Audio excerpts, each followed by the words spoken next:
Now let's talk about some of the common editing functions that you will need to apply to an audio file, but let's start with the history window. You can see that the last thing we did was the audio rendering, and before that we resampled this file from 48 to 44.1 kilohertz, and then there's the original 48K version. What I'm going to do is double-click on the resample so that it gets us back to before we performed that audio rendering, because that was just a test. So now our original audio file has been restored, and the master section has been re-enabled. Now we can perform some edits like fades, or if we needed to cut something off of the beginning, we could do that. But let's see if we need to chop any dead air off the beginning of this audio file. So I'm going to zoom in on the very first part of this audio file, and you can see that there's a little bit of dead air, maybe 50 milliseconds of dead air before the first audio sound is heard. But is it really silence? If we use the vertical zoom control located at the far right-hand side of the editor, then we can zoom that file up. We're not actually changing the gain. It looks like we're adding a whole bunch of gain to this file, but we're not. We're just changing the visual appearance of the waveform so that we can see it a little bit better. And if we zoom in really tight, you can see that there is some noise at the beginning of this file. Really not very much noise, but what we will want to do is just perform a fast little fade on that silent section of the audio file. If we wanted to get rid of it completely, we could just hit the delete key and it'll go away, but that will be too close to where the audio material actually starts. I would always have a little bit of dead air at the beginning of a file, so I'm going to hit Control-Command-Z to undo that, and instead I'm going to go to the Process tab, and you can see that there are options for fade-ins and fade-outs, and each of those fades has selectable curves. Right now, the fade-in is set to an exponential, or it might actually be the exponential plus. Let's look at the different fades. The default is a linear fade. Then there's a sinus shape, a square root, sinusoid, logarithmic, exponential, and exponential plus. I want this to be a very fast fade in, so I'm going to choose exponential plus.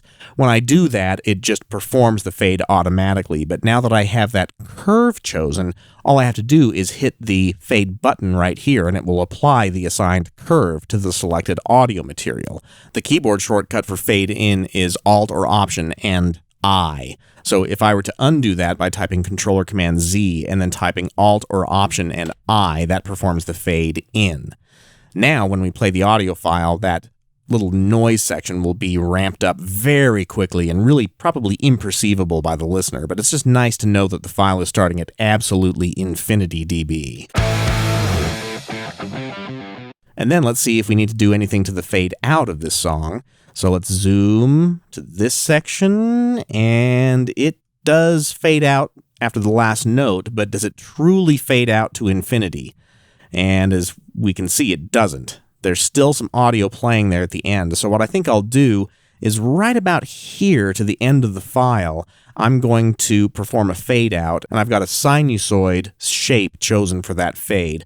So when I click on the fade button or type Alt or Option and O for fade out, then it will perform that fade. And let me undo what I just did and zoom that verticality up again so that we can actually see the fade performed. Now if I type Alt or Option and O, that performs the fade out.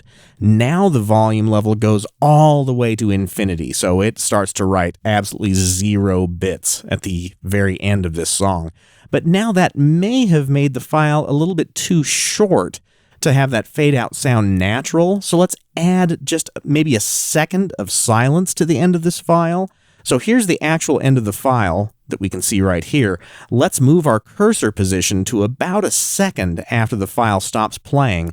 Then I'm going to come to the Insert tab, and I'm going to use the silence generator. You can click on the silence generator itself and customize how the silence is going to be applied, but there's also a great preset if you click on the little menu next to it, and I'm going to choose silence from the end of the file until the cursor. That's why I moved my cursor down where I want the silence to be applied. So when I click on that, it's actually going to extend the audio file further down. You can now see that that dotted line is about a second after we had made the selection. So now when I listen to this fade out, here's what it sounds like.